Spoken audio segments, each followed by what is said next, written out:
Good evening, everyone. How are you all? I hope you all are good.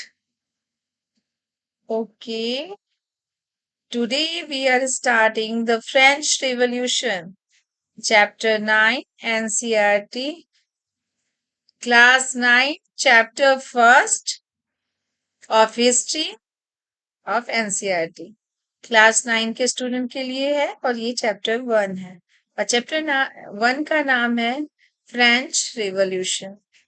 चलिए, तो जैसा कि ये चैप्टर का नाम है, it also explain about the first revolution will be held in French, and this revolution can be revolve the whole world. We can be say that हम कह सकते हैं कि यही एक ऐसा रिवॉल्यूशन था जिसने पूरे विश्व को बदल के रख दिया था। हाँ या नहीं? हाँ, चलिए।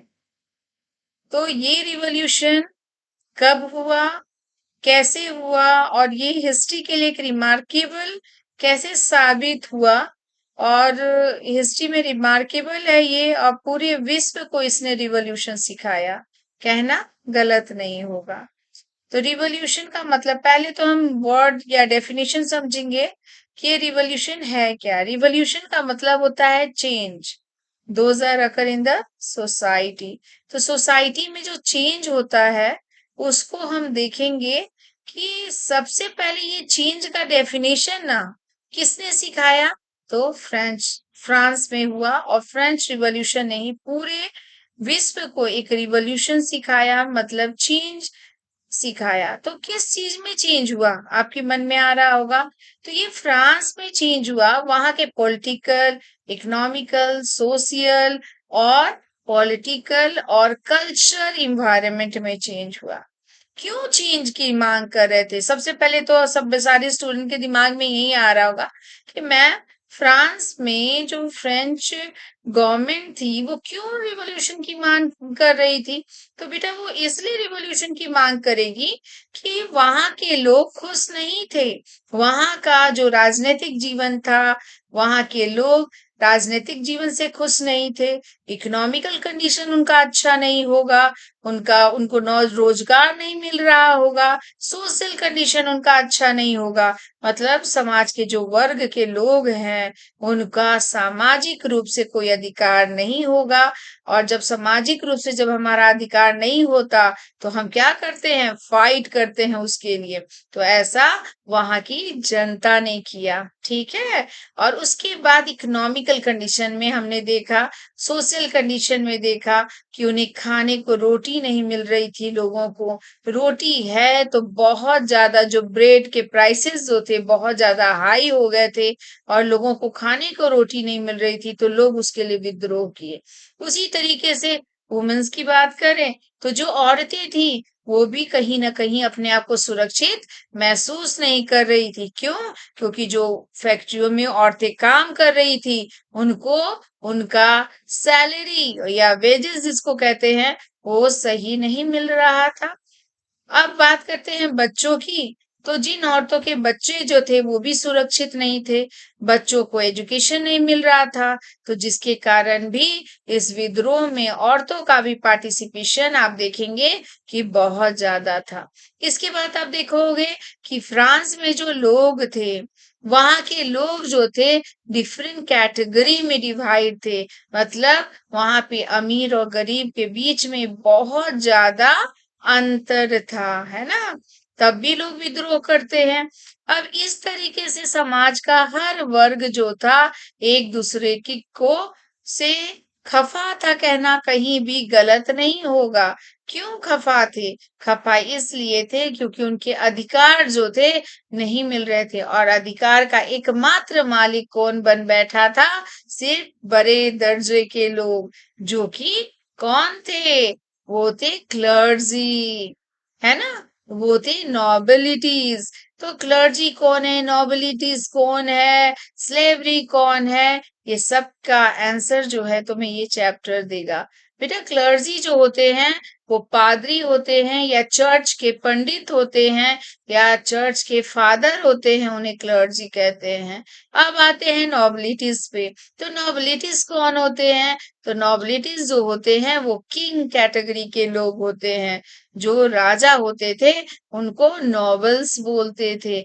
अब जो थर्ड कैटेगरी था उसमें जो था वो डिवाइड था, it also divided into a three category.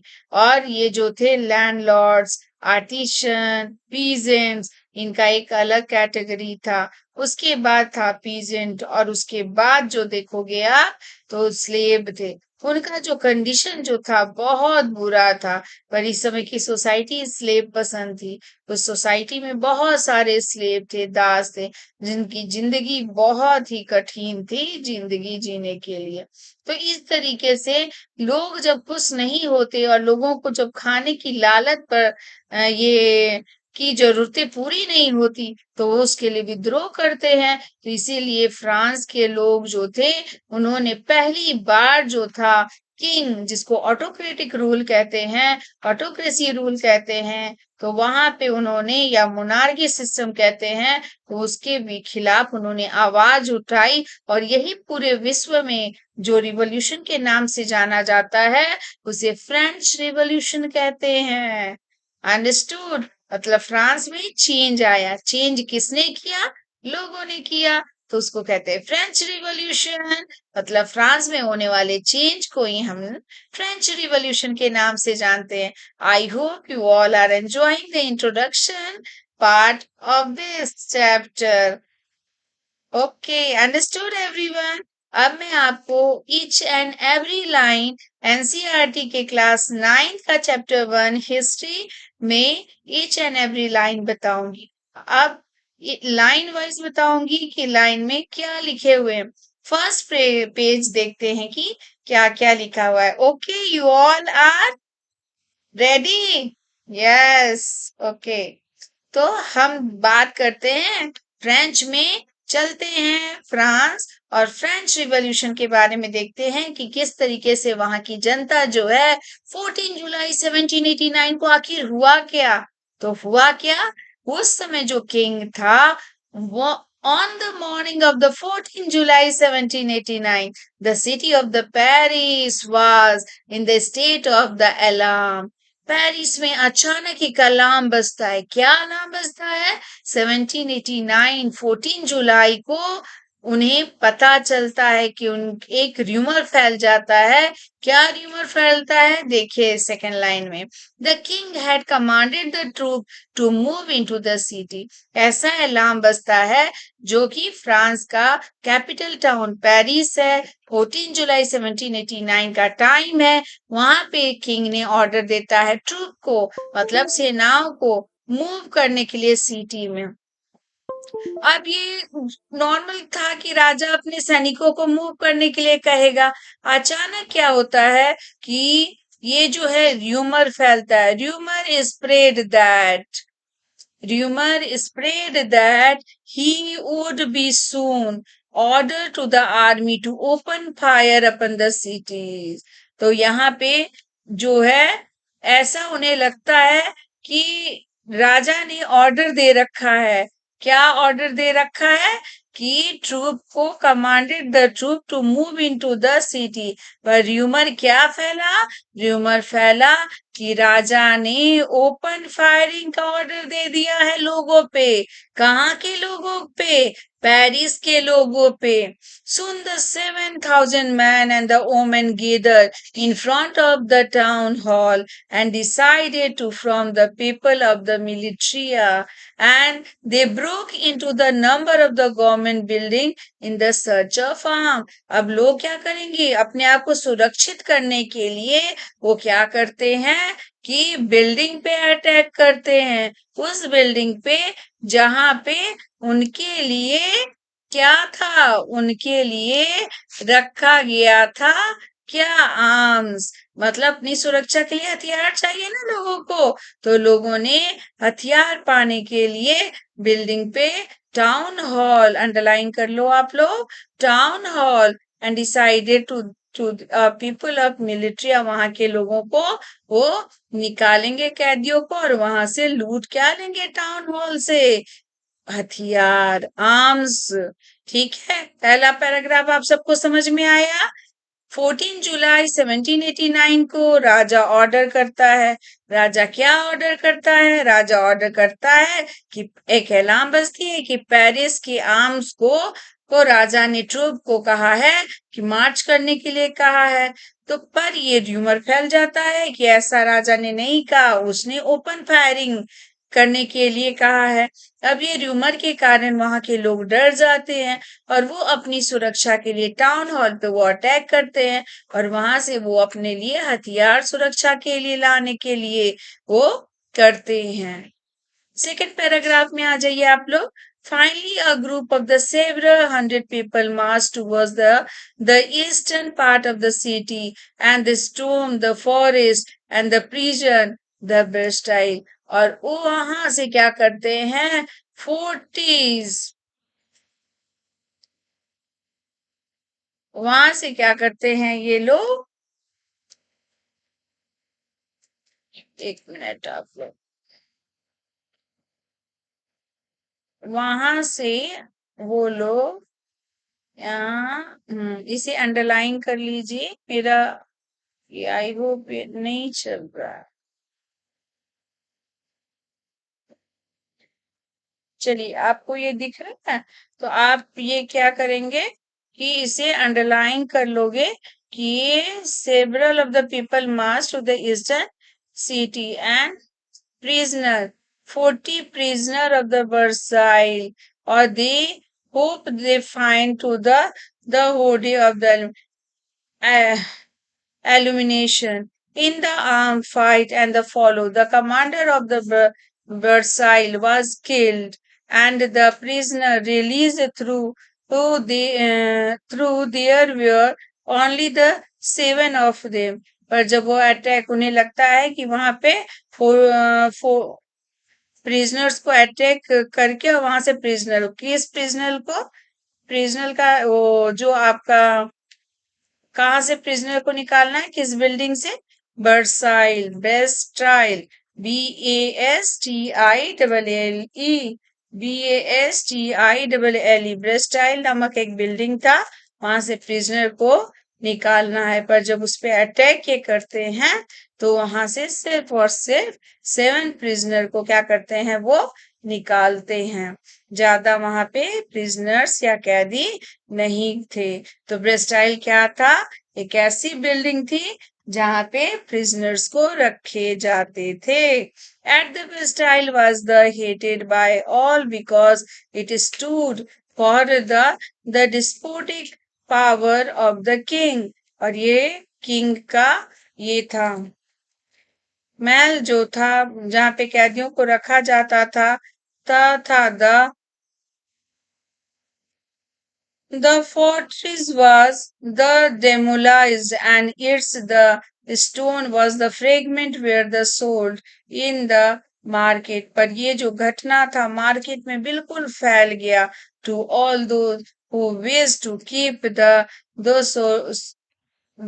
souvenir of its the destruction. The day that followed saw more the rioting the both the Paris and the countryside. Most people were the protesting against the high price of the bread. लोग परेशान थे, क्या से परेशान थे? High price of the bread से परेशान थे। लोगों को खाने को कुछ मिल नहीं रहा था।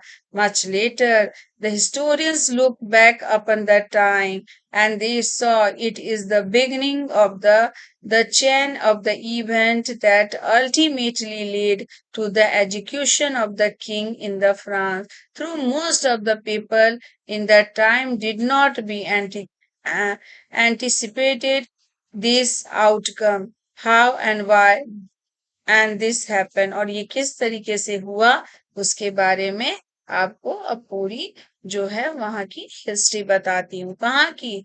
फ्रांस की।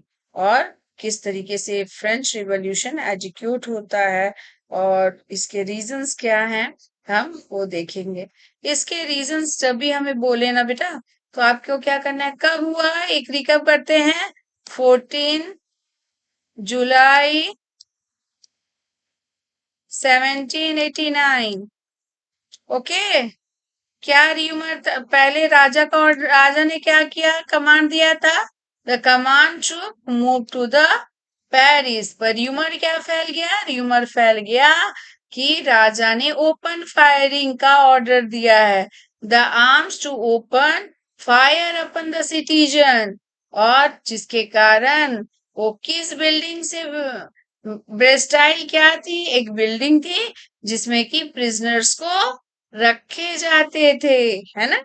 और लोग कहाँ इकट्ठा हुए आर्म्स के लिए, टाउन हॉल में। कौन इकट्ठा हुआ, तो मैन एंड वुमेन। कितने मैन एंड वुमेन, 7,000 मैन और वुमेन। और वहां प्रिजनर ब्रेस्टाइल नामक बिल्डिंग में, जो बिल्डिंग में कितने कैदी मिले, वो कैदी थे 7। तो आपको ये 7 भी याद रखना है। इस पेज में और कुछ भी नहीं है जो आपको बताना है। यहाँ ब्रेस्टाइल जो बिल्डिंग है उसकी एक पिक्चर भी बनी हुई है। Soon after the demolitions of the Bastille, artists made in the commemorating the event। तो इवेंट्स तो ये बताया गया है। और अब चलते हैं हम सेकेंड पेज में। अब पहला हम सोशल कंडीशन के बारे में देखेंगे कि वहां सोशल कंडीशन था क्या।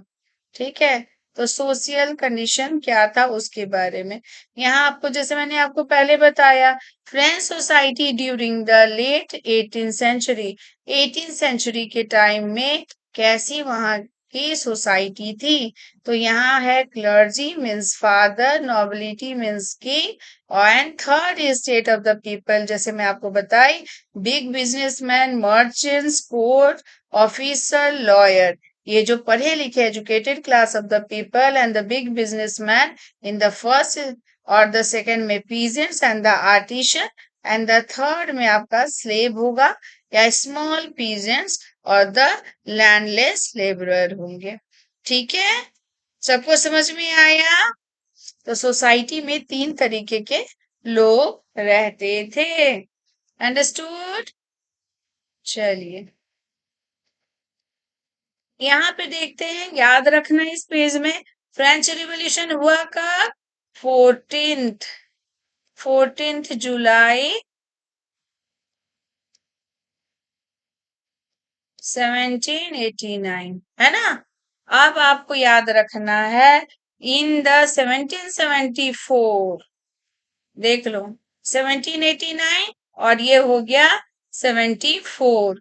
लुइस 16 कौन है वहां का, राजा ऑफ द किस फैमिली से बिलोंग करता है, बारबन, बर्बन फैमिली से ये बिलोंग करता है। Ascended the throne of the France, वो राजा बनता है। उस समय उसकी आयु कितनी थी, वो कितनी ईयर का था, he was only 20 year old and married to the Austrian princess। Austrian जो है फ्रांस के पास ही में है, तो Austrian princess, his name was Marie Antoinette. और उसकी शादी किससे होती है, तो मैरी एंटोनी से उसकी शादी होती है। Upon this the accession the new king found that the empty treasure, और ये जब राजा बनता है तो खजाना क्या है, खजाना बिल्कुल खाली है, एम्प्टी ट्रेजर है।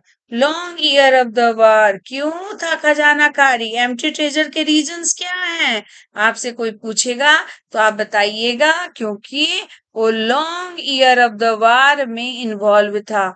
किसके साथ वार हो रहा था, देखो, long year of the war had drain the financial resources of the France. लंबे समय तक युद्ध में होने के कारण, युद्ध से जुड़े होने के कारण इसका खजाना जो था एम्प्टी ट्रेजर हो गया था, खाली हो गया था।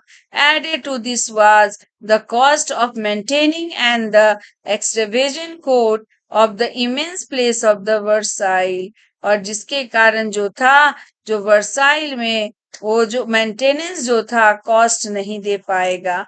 इसके पास इतने पैसे नहीं थे कि वो मेंटेनेंस कॉस्ट भी दे पाए। Under the Louis 16 the France help the 13 American colony. यहाँ पे लुइस 16 जो है, लुइस 16 किसकी हेल्प कर रहा है? अमेरिकन कॉलोनीज की। And gain their independence to the Britain, जो कि ब्रिटेन के हाथ में है। तो लंबे समय तक वार के साथ ये इन्वॉल्व था, है ना। किससे इन्वॉल्व था? ब्रिटेन के साथ, जो अमेरिका का वार हो रहा था उसके साथ इन्वॉल्व था। उसने कितने अमेरिकन कॉलोनी को आजादी दिलाई? तो 13 अमेरिकन कॉलोनी को उसने आजादी दिलाई, जिसके कारण क्या था कि वो आजाद, उसकी खजाना जो थी एम्प्टी ट्रेजर देखने को मिला, क्योंकि long year of the war में ये इन्वॉल्व था।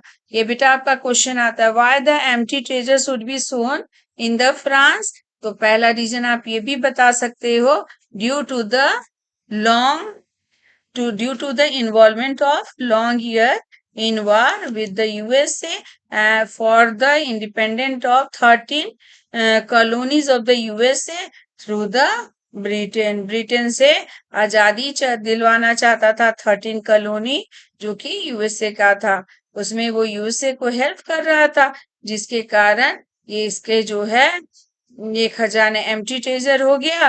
और इसके पास इतने भी पैसे नहीं थे जो वर्साइल के जो उसका जो यहाँ पे वर्साइल, बेस्टाइल और वर्साइल दोनों एक अलग अलग है। वर्साइल जो है इसमें क्या था, ये राजा का पैलेस था वर्साइल, उसका मेंटेनेंस कॉस्ट भी वो नहीं दे पा रहा था, ऐसा उसकी स्थिति हो गई थी। यहाँ तक आपको समझ में आया सबको? Is there any doubt? तो आप उसको लिख कर भी अपने डाउट को भेज सकते हो मुझसे और पूछ सकते हो, तो मैं आपको दोबारा बता सकती हूँ। The war added the more a billion of the livre to the, यहाँ पे लीवर क्या है? लीवर है फ्रांस का करेंसी, है ना। डेब्ट, कर में डूब गया, that had already risen more than the 2 billion livre. कहा जाता है कि ये 2 बिलियन लीवर जो था उसमें वो डूब गया टैक्स में। The landers who gave the state and the credit now began to the charge the 10% of the interest in the loan जो मिलता था। So the French government was the obliged to spend and increasing the percentage of it the budget on the the interest payment alone to meet in the regular expenses such as the cost of maintaining the army। यहाँ तक इनको दिक्कत हो रही थी। French government was oblige to spend increasing the percentage of the budget interest payment alone to meet the regular expenses. उनके जो daily के खर्चे थे उनको भी देना दिक्कत हो रहा था। Such as the cost of maintaining army, the court running, government of and the university and the state and was forced to increase the taxes। पर क्या था, जिससे आप पैसे लोगे ना लोन में, वो आपको छोड़ेगा नहीं, कुछ समय के लिए तो दे देगा और फिर क्या कहेगा, चल भैया बहुत हुआ, है ना, अब मेरा पैसा वापस कर। तो ऐसा ही होता है, तो लोग उनसे पैसा वापस मांगने लग गए, टैक्सेस इंक्रीज होने लग गई, and it even the major would not be the have the sufficient the French society in the 18th century was divided into the state and only the member of the three state had paid taxes। यहाँ दुख की बात ये थी कि यहाँ पे जो कैटेगरी आप देख रहे हो ना, क्लर्जी, नोबिलिटी और द थर्ड स्टेट, इनमें से कोई भी ये पेमेंट देते नहीं थे। पर पेमेंट ओनली कौन देगा? सिर्फ ये third state of the people should be पे द टैक्सेस, है ना।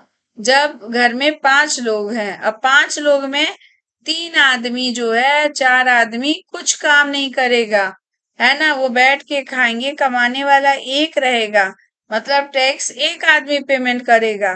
तो क्या होगा, उस पे ज्यादा भार आ जाएगा और वो लोगों की पूर्ति कर पाएगा नहीं। तो उसी तरीके से होता है, यदि समाज में जितने लोग हैं सोसाइटी में, उसी तरीके से सब पे थोड़ी थोड़ी जिम्मेदारियां होती हैं, तो सब वो समाज अच्छा से चलता है या वो परिवार अच्छा से चलता है। चलिए एक एग्जांपल बताएं।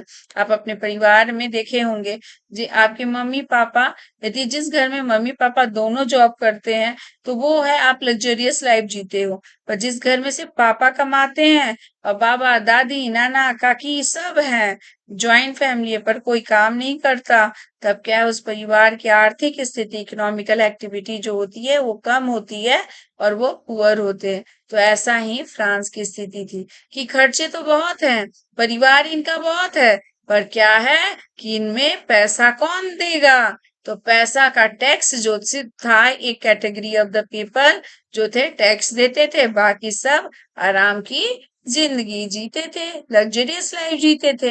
यहाँ अंडरलाइन कर लिया, the only member of the third state paid the taxes, the society of the state was the part of the feudal system. यहाँ पे देखिए, यहाँ पे फ्यूडल सिस्टम, ये फ्यूडल सिस्टम क्या है बताओ। फ्यूडल सिस्टम का मतलब होता है लैंडलॉर्ड सिस्टम। लैंडलॉर्ड सिस्टम जमींदारी प्रथा, जहां पे मालिक जो होता है वो पीजेंट्स को टैक्स वसूलता है, तो उसे कहते हैं feudal system. That the dated back to the middle is the term Olerism is usually used to describe the society and the institution of the France before the 1789। और ऐसा ओल्डरिज्म में यूजुअली डिस्क्राइब, इन चीजों को डिस्क्राइब किया गया है कि उस समय जो था फ्यूडल सिस्टम जो था फ्रेंच सोसाइटी में देखने को मिला था। I hope you all must be enjoy my classes. Is there any question? You write your question and I ensure you to give your question very soon. जल्दी से जल्दी मैं आपके क्वेश्चन का आंसर दूंगी। यदि आप मुझसे कुछ क्वेश्चन पूछोगे, कौन सा वर्ड समझ नहीं आया, क्या समझ नहीं आया, you must be right your question in my site. आप अपना क्वेश्चन लिख सकते हो और आप मुझे लाइक सब्सक्राइब करना बिल्कुल नहीं भूलें, ताकि जब भी मैं आपको वीडियो बनाऊं तो आप मेरी वीडियो को बहुत जल्दी देख सको। यहाँ पे आपको मैंने ये पिक्चर को आपको समझा दिया है।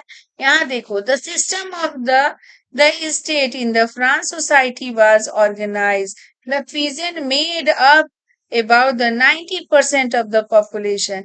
मान लो जैसे मैंने आपको एग्जांपल बताया ना, उसी तरीके से 90% पॉपुलेशन जो है वहां पे पीजेंट्स है, इसको भी अंडरलाइन कर लो। However only a small number of them was owned the land and they cultivated। और वो small number of own land, बहुत कम परिमाण में जो किसान है जिनके पास अपने पास जमीन है, नहीं तो वो सब क्या करते थे, दूसरों के जमीन में वो कल्टीवेट करते थे, मतलब खेती करते थे। About 60% of the land was owned by the noble. और जो 60% जो जमीन के मालिक कौन है, नोबल्स हैं, ठीक है, नोबल्स पे अंडरलाइन कर लीजिए। The church and the richer member of the third state, the member of the first two state, this is the clergy and the nobility enjoy the certain privilege. ये सब मैं आपको बता चुकी हूँ कि एक बहुत प्रिविलेज जो था बाय बर्थ, ये लोग जो थे एंजॉय करते थे कि ये लोग राजा का बेटा राजा बनेगा, है ना, और दास का बेटा दास बनेगा। यही वाली जो प्रथा थी यहाँ पे देखने को मिलती थी। The most important of this was the exemption from the paying tax to the state। The noble further enjoy the feudal privilege। और जो नॉबल होते थे वो फ्यूडल प्रिविलेज जो थे, लैंडलॉर्ड वाला जो सिस्टम जो था, वो प्रथा को एंजॉय करते थे। This include the feudal dues which they was the extracted from the peasant। The peasant were obliged to the rental service to the lord to work in his the house and the field, to serve in the army or the participate in the building road. The church too extracted share the taxes called tithe. अब मैं आपको बताऊंगी, बहुत important, एक है तुम्हारा teeth और एक है टेल्स। अब ये टीथ और टेल क्या है? टीथ और टेल होता है टैक्स। टैक्स, दो तरह का टैक्स होता है था उस समय में, फ्रेंच सोसाइटी में। एक होता था टिथ और एक होता था टेल। अब टीथ क्या था, टेल क्या था? तो जो पीजेंट, एक होता था डायरेक्ट टैक्स, ठीक है, और एक होता था इनडायरेक्ट टैक्स।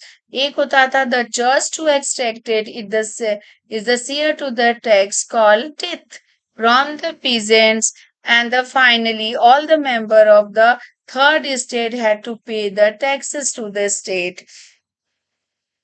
अब जो था ये टिथ जो है, ये जो टिथ जो था, ये पीजेंट से लिया जाता था। अब कौन से पीजेंट से लिया जाता था? क्या टेल पीजेंट से नहीं लिया जाता था? तो टेल भी पीजेंट से लिया जाता था। ये जो होता था टेथ, वो इनडायरेक्ट टैक्स होता था, और टेल जो होता था वो डायरेक्ट टैक्स होता था। आप मार्क भी कर सकते हो, है ना? अब मार्क कर लो, एक होता है डायरेक्ट टैक्स और एक होता है इनडायरेक्ट टैक्स। अब जो टेथ होता था वो चर्च लेते थे पीजेंट से। तो चर्च किस पीजेंट से लेते होंगे? आपके दिमाग में आता होगा, आपने देखा है मंदिर, मंदिर में जो पुजारी रहते हैं उनका, उनके भी ये क्या होते हैं, कुछ एरिया डिफाइन होते हैं, मतलब जमीन होती है उनके पास, जिसमें खेती वो किसानों के द्वारा करवाते हैं। और कुछ किसान रखे होते हैं, पंडित जी तो खुद खेती करेंगे नहीं, तो पीजन से वो खेती करवाएंगे। और जब पीजन उस खेती से कुछ जो उपार्जन करेगा, उसका जो था कुछ प्रतिशत 1/10 के रेशियो में जो होता था, वो टैक्स के रूप में ले लेते थे। तो इस तरीके से जो टीथ जो था, वो पादरी जो होते थे, चर्च के जो फादर होते थे, वो अपनी जमीन पे, जो कि राजा उन्हें फ्री ऑफ कॉस्ट में उनको दे दिया जाता था, दान दे दिया जाता था। राजा जब दान देता था कोई जमीन का, उस जमीन की से खेती करवाने के लिए वो कुछ पीजेंट्स रखते थे, ताकि वही उनके दिनचर्या में यूज हो सके। तो उन किसानों से जो अपने खेत में जो खेती करवाते थे, उनसे एक तरह का जो टैक्स वो वसूलते थे, वो इनडायरेक्ट टैक्स था, जिसको टिथ कहते हैं। अब यहाँ टेल है, टेल है ये डायरेक्ट टैक्स, जो कि राजा को देना होता था, the number of indirect taxes. और इसको छोड़ दे टिथ और टेल को, तो बहुत सारे ऐसे जो है टैक्सेस, इनडायरेक्ट टैक्सेस वसूले जाते थे। किससे वसूले जाएंगे? ये third state of the people से, which were the lived and the art and the articles of the everyday consumption like the salt, तंबाकू। और किन किन चीजों पे टैक्स वसूले जाते थे? अंडरलाइन कर लीजिए, सॉल्ट, टेम्बोकू, तंबाकू जिसको कहते हैं टेम्बोके को, और the burden of the financing the activity of the state through the tax was the borne by the third estate alone। यही जो मैं आपको बताई। अब यहाँ पे आप देख पा रहे होंगे पीजेंट्स है, और किस तरीके से ये the poor or fellow things, everything, the grain, fruit, and the money, and the salad, the fat Lord, sit there, the ready, accept it all. He does not even care the grace with a look। आप देख के जान सकते हो कि जो novels जो थे वो कैसे थे, और the more devils was the more he wants. तो किस तरीके से इनकी अवस्था थी। तब इस टाइम की जो सोसाइटी थी, फुल डिपेंड होती थी स्लैब्स पे और पीजेंट्स पे। वो टैक्स वसूलते थे, और ये जो टीथ टेल को यदि छोड़ दिया जाए, तो बहुत तरीके का टैक्स जो था सोसाइटी से वसूला जाता था। उसके साथ जो है, अब हम देखेंगे स्ट्रगल टू सरवाइव। बहुत मुश्किल था जिंदगी जीना, मतलब बहुत स्ट्रगल करना पड़ता था। क्यों? क्योंकि यहाँ पे ब्रेड जो था बहुत हाई प्राइस में था, है ना?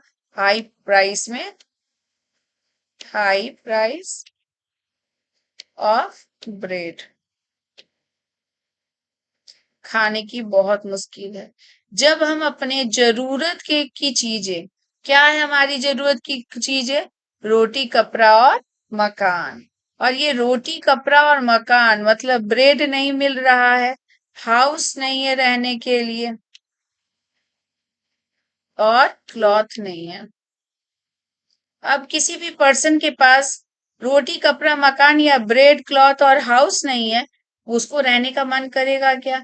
This is the basic need of a person. ये चीजें पर्सन को चाहिए ही चाहिए। और जब ये बेसिक चीजें हमें नहीं मिलती तो हमारा स्ट्रगल जो होता है बहुत ज्यादा हार्ड हो जाता है। तो ये स्ट्रगल ऑफ सरवाइव जो है देखते हैं। द बेसिक चीजें नहीं मिलती हैं लोगों को, तो जो सिचुएशन होता है उसको कहते हैं सबसिस्टेंस क्राइसिस। क्या कहते हैं? Subsistence crisis. आपके एनसीईआरटी बुक में क्या लिखा है? अब देखो आप, the struggle of survive, the population of the France rose from the, अचानक क्या होता है? पॉपुलेशन बढ़ जाती है। सिचुएशन खराब होने का कारण ये भी होता है, पॉपुलेशन, पॉपुलेशन है ना, यहाँ पे एल, हाँ, पॉपुलेशन, ये ठीक है। अब एक हो गया तुम्हारा, एक मिनट में सही से लिख देती हूँ आपको, चलिए। यहाँ है आपका, चलिए, यहाँ पे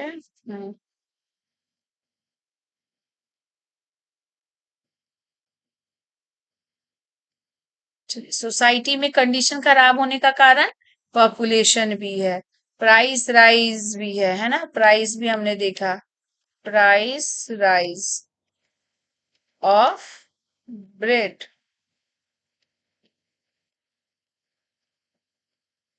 ठीक है, पॉपुलेशन बढ़ गया, प्राइस बढ़ गया, फ्रांस रोज, और क्या हो गया अचानक? 23 मिलियन पॉपुलेशन जो 1715 में था, अचानक 28 मिलियन हो गया 1789 में। This led to the rapid increase of the demand. अंक, फिर थर्ड रीजन जो है कंडीशन खराब होने का, वो था डिमांड। क्या था? डिमांड, है ना। डिमांड अचानक बढ़ गया लोगों का, कि पॉपुलेशन बढ़ेगा तो डिमांड इंक्रीज होना होना है, तो डिमांड इंक्रीज हो गया फॉर द फूड ग्रेन। किसके लिए डिमांड इंक्रीज हुआ? फूड ग्रेन के लिए। प्रोडक्शन क्या हो गया? प्रोडक्शन लो, प्रोडक्शन क्या हो गया? प्रोडक्शन लो हो गया, है ना। प्रोडक्ट, ये चौथा रीजन हो गया कि सोसाइटी का कंडीशन कैसे खराब हुआ। उसके ये सारे रीजन आप अपनी कॉपियों में लिख सकते हो। Could not be keep the pace with the demand, so the price of the bread which was the staple diet of the majority rose rapidly, rose rapidly. अचानक बहुत जल्दी जल्दी प्राइस जो था बढ़ने लग गया, किसके? ब्रेड के। Most the worker were employed in as a laborer in the workshop whose owner fixed their wages। और ये नेक्स्ट रीजन है कि जो फिफ्थ रीजन क्या हुआ, वेजेस जो थे लोगों के बहुत कम थे, लो वेजेस। लो वेजेस के कारण भी क्या था कि लोगों की कंडीशन जो थी बहुत खराब थी। But the wages did not be keep the pace with the rise of the price, so the gap between the poor and rich was widened। ये नेक्स्ट रीजन था, अंडरलाइन कर लो। सिक्स रीजन जो है तुम्हारा, सिक्स रीजन है, लिखो यहाँ पे, वाइड बिटवीन, गैप लिख सकते हो आप अपने वर्ड में, gap between, gap between poor and rich, and rich, अमीर और गरीब के बीच में अंतर आने लग गया। The things became worse where the drought was, यहाँ पे ड्राउट आ गया। यहाँ सेवेंथ रीजन जो है natural calamity, natural calamity, natural calamities में आप इसको ड्राउट लिख देना कि ड्राउट जो था आने के वजह से भी क्या हुआ, चीजों के दाम बढ़ गए, अनाज की खेती जो थी, हार्वेस्टिंग जो था सही नहीं हुआ, जिसके कारण बेसिक नीड लोगों की पूरा नहीं हुआ, और जिसके कारण जो सिचुएशन बना जिसको कहते हैं subsistence crisis, something that occur frequently in the France during the old age. और यही था सबसिस्टेंस क्राइसिस। एक वर्ड में कहो तो एक्सट्रीम सिचुएशन। सबसिस्टेंस क्राइसिस का मतलब क्या होता है, एक्सट्रीम सिचुएशन। एक्सट्रीम मतलब मुश्किल भरी जिंदगी, जिस जो कि जहाँ पे रहना मुश्किल हो जाता है। क्यों रहना मुश्किल हो जाएगा, क्योंकि व्यक्ति को ब्रेड खाने को नहीं मिल रहा है, क्लॉथ नहीं मिल रहा है, हाउस नहीं है, where the basic means the livelihood was endanger. जब लोगों का लाइवलीहुड एंडेंजर हो जाता है तो उसको कहते हैं सबसिस्टेंस क्राइसिस। चलिए one word, subsistence crisis mean extreme situation, जब हमें रोटी कपड़ा मकान नहीं मिलता। यहाँ पे आप देख सकते हो जो रीजन मैंने आपको यहाँ 7 8 जो बता दिया रीजंस, यहाँ पे आप रीजंस को डाल सकते हो। ये आपका एक फ्लो चार्ट है। Bad harvest, poor can be the longer by the bread, खाना नहीं मिल रहा है, डिजीजेस आर एपिडेमिक। और यहाँ पे आप 8 रीजन में, यहाँ पे 7 नेचुरल कैलामिटीज के बाद 8 रीजन आप ये भी लिख सकते हो, डिजीजेस फैल रही थी। डिजीजेस फैलने के कारण भी क्या था कि ये सिचुएशन देखने को मिला। आई hope you must be understood the subsistence crisis very well. और इसके साथ अगले क्लास में मिलते हैं, और वहां पे मैं आपको मिडिल क्लास की सिचुएशन को बताऊंगी। आई hope you all enjoy my class very well. यदि आपको अच्छा लगा तो नेक्स्ट क्लास को वेट करो, इसको अपने दोस्तों को भी लाइक करो, सब्सक्राइब करो, और ज्यादा से ज्यादा अपने दोस्तों को भी भेजो ताकि वो मेरे वीडियो को देखें, और इसी तरीके से मैं आप लोगों के से इंस्पायर होकर और वीडियो बनाने की हिम्मत आए। Okay, bye bye bye everyone, every 9th students. Okay, bye. होगा, ये देखो।